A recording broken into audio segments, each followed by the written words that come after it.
hello ma'am ma'am खुरमजरी अगर पुदुना लाक्लिबसी अखोइगा श्याम सुंदर की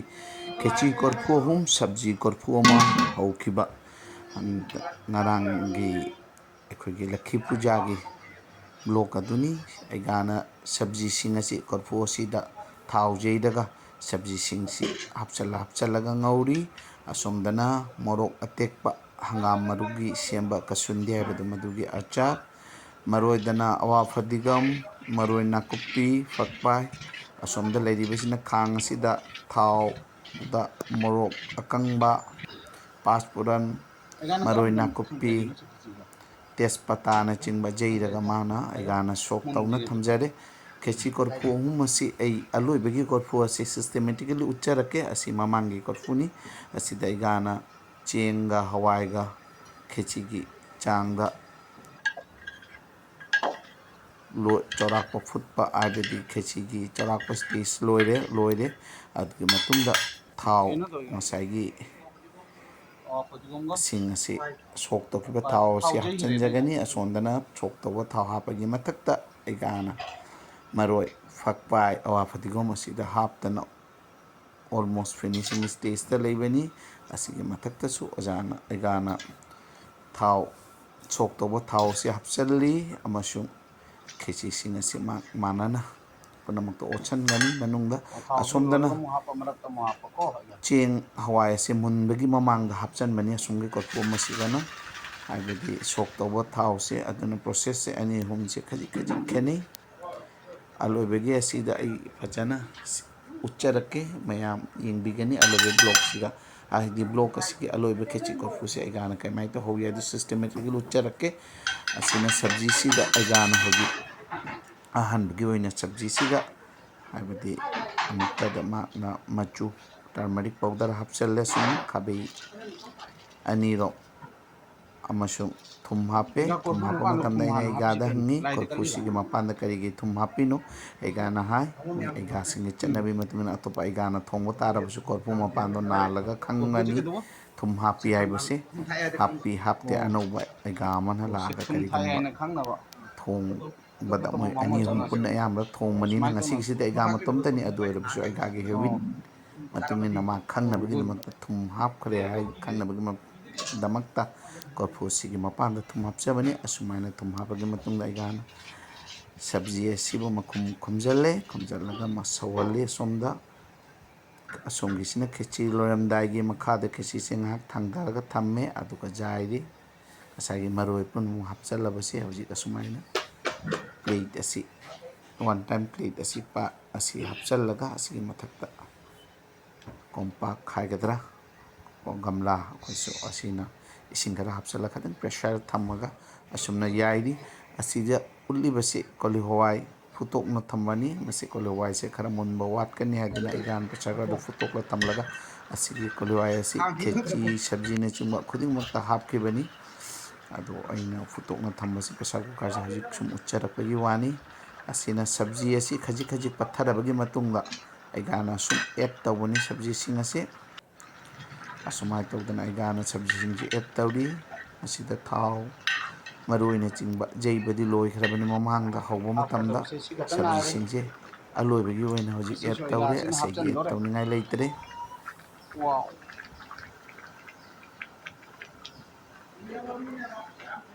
कोरपोसीदा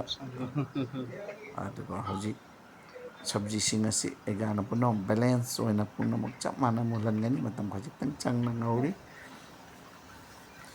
अखोगी एगा असी यामना ममिंग चटपा मचुगी मतुंग करी हपचनगरगा अखोगी मफम असिदा लमदम असिदा एगा शाम सुंदर हना ममिंग चटलबा अदुगुम एगानी एगागी खेची एगागी चाक थोंबा खुदमक थोइदोक हंदोकना यामना ममिंग चटली यामना हावी सब्जी सिंग असी एगाना असुमना तौरी यामना फजबना एगा असी सावबा थोंग थाकपदा याम हरावना थोंगी सावबा खंगदबा अदुगुम्बा एगानी अइना से ई खेची कोरफुसे यामना सिस्टमेटिक वेदा उच्चनिंगबदुना सुमाइना हौरे इसिंग सारले अदुगा हवाई केजी अहुम चना अतिंगबा चना मपुम अतिंगबा 250 ग्राम ꯄꯋꯥ ꯑꯃ ꯍꯥꯏꯕ ꯇꯥꯔꯦ ꯑꯗꯨꯒ ꯉꯁꯥꯏꯒꯤ ꯀꯣꯂꯤ ꯍꯋꯥꯏ ꯐꯨꯠꯇꯣꯛꯄꯗꯨꯅ ꯄꯋꯥ ꯑꯃ ꯄꯨꯟꯅ ꯐꯨꯠꯃꯤꯟꯅꯔꯦ ꯑꯁꯤꯗ ꯍꯋꯥꯏꯗ ꯌꯥꯎꯔꯤꯕꯁꯤꯅ ꯀꯁꯥꯔꯤ ꯍꯋꯥꯏ ꯌꯥꯝꯅ ꯑꯗꯨꯒ ꯃꯨꯛꯀ ꯑꯅꯤꯒꯤ ꯃꯤꯛꯁꯅꯤ ꯌꯥꯝꯅ ꯐ꯭ꯔꯦꯁ ꯑꯣꯏꯕ ꯍꯋꯥꯏꯅꯤ ꯑꯅꯤꯃꯛꯁꯦ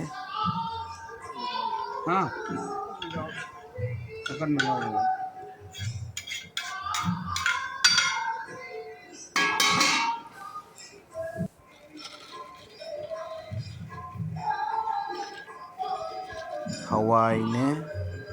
koli hawaiने chana tanghaine pullaga kg 3 makhai hojik thum masi ngasai aina haiba process aduga happi haibadi korpos ki mapamda thum hapkhre haidana ega masa maksu kaudana bagidamakta hojik hapsali wasini machu hapsali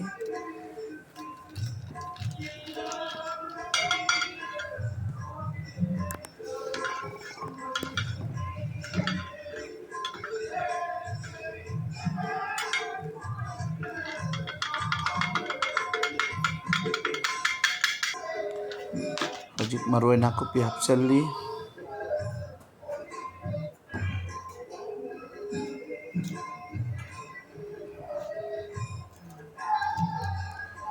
hojik sing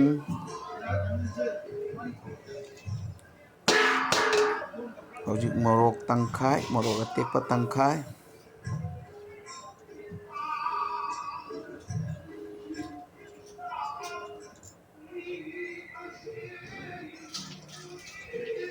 जीरा powder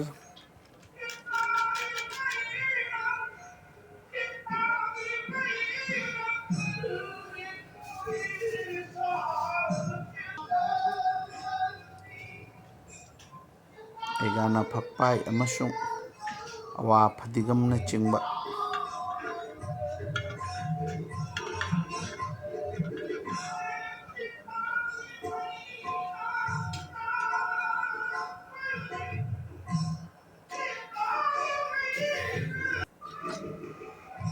maroi sing hapkhrabani aduga sok tawduna thamba thau asina egana haplebasi ei khabai ani hapo ulhodre khabai ahumni sika haplebasi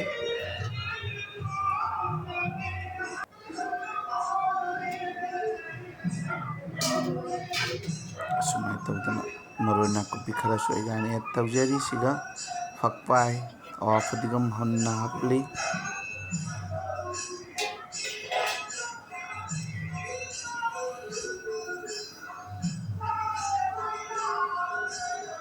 khesi hobada haribo hapaga jamna hawbani adugu kanagumagi haribo pamdaba khara jawbadagi haribo se haptre sida cheng kg mari ni sida egana hujik sujali basi cheng kg mari khajik tang wali cheng ase egana chamthokna kanghallaga haibadi machum phajana cheng dugi ising sing ado phajana chumthoga thamba cheng kg mari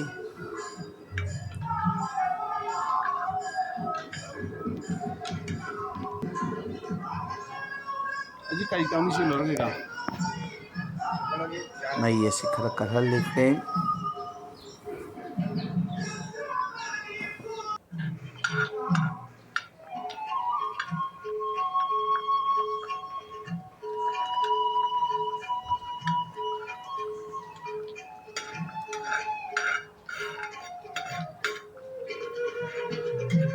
sigadi mamang da hapina duna fabra ba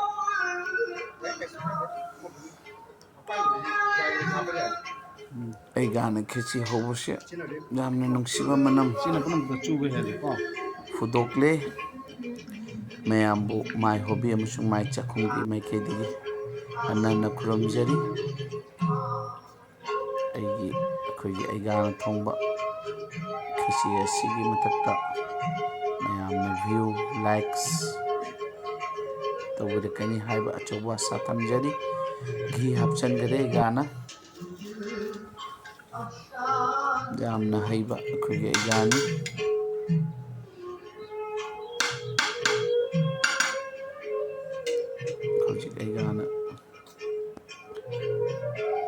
ꯌꯥꯏꯕ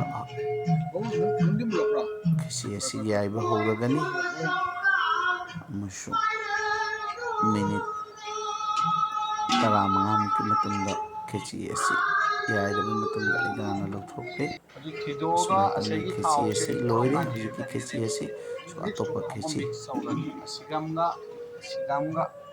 ꯁꯨꯝ ꯍꯧꯕ ꯇꯧꯖꯔꯤ ꯑꯁꯣꯝꯗ ꯁꯣꯛ ꯇꯧꯅ ꯂꯩꯕ ꯊꯥꯎ ꯑꯁꯤ ꯈꯦꯆꯤꯁꯤꯡꯁꯦ ꯄꯨꯊꯔꯒ ꯑꯃꯨꯛ ꯃꯗꯨꯅ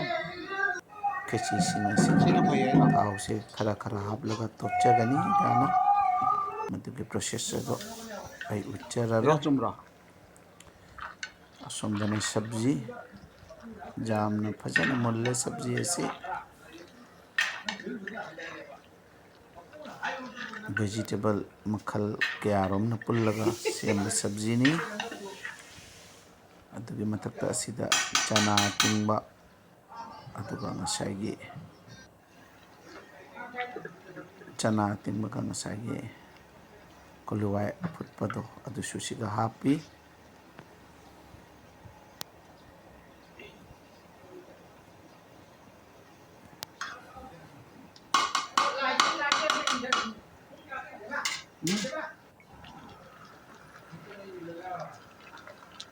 ꯑꯁꯣꯝꯗꯅ ꯀꯣꯔꯐꯨ ꯑꯇꯣꯞꯄꯗ ꯑꯁꯤꯗ ꯃꯔꯣꯏꯁꯤꯡ ꯍꯥꯞꯆꯤꯟꯕꯒꯤ ꯄ꯭ꯔꯣꯁꯦꯁ ꯋꯥ ꯐꯗꯤꯒꯣꯝ ꯐꯛꯄꯥꯏꯅꯆꯤꯡꯕ ꯍꯥꯞꯄꯒꯤ ꯄ꯭ꯔꯣꯁꯦꯁ ꯑꯗꯨꯅꯤ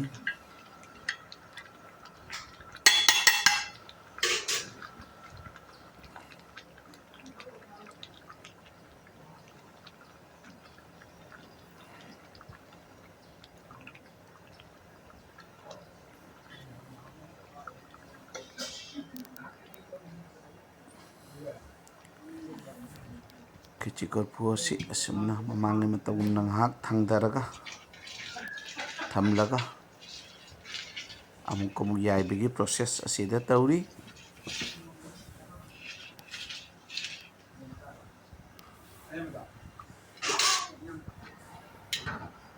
ꯑꯁꯤ ꯉꯁꯥꯏꯒꯤ ꯁꯕꯖꯤ ꯂꯣꯏꯈ꯭ꯔꯕꯅꯤꯅ ꯉꯁꯥꯏꯒꯤ ꯁꯕꯖꯤꯁꯦ ꯍꯧꯕ ꯃꯇꯝꯗ ꯃꯔꯛꯀꯤ ꯑꯩꯅ ꯁꯨꯝ ꯑꯃꯨꯛ ꯍꯟꯅ ꯎꯠꯆꯕꯅꯤ ꯃꯇꯦꯛ ꯑꯃ ꯉꯁꯥꯏꯒꯤ ꯂꯣꯏꯈ꯭ꯔꯕ ꯁꯕꯖꯤ ꯑꯗꯨꯒꯤ ꯁꯕꯖꯤꯁꯤꯡ ꯑꯁꯤ ꯑꯩꯒꯥꯅ ꯀꯔꯝꯅ ꯑꯦꯗ ꯇꯧꯔꯒ ꯍꯥꯏꯗꯤ ꯁꯕꯖꯤꯁꯦ ꯊꯣꯡꯈꯤꯕꯅꯣ ꯍꯥꯏꯕꯗꯨꯒꯤ ꯃꯑꯣꯡꯗ ꯑꯩꯅ ꯁꯨꯝ ꯑꯦꯗ ꯇꯧꯔꯒ ꯎꯠꯆꯕꯅꯤ ꯁꯕꯖꯤ ꯀꯣꯔꯐꯨ ꯑꯃꯠꯇꯅꯤ ꯍꯧꯔꯤꯕ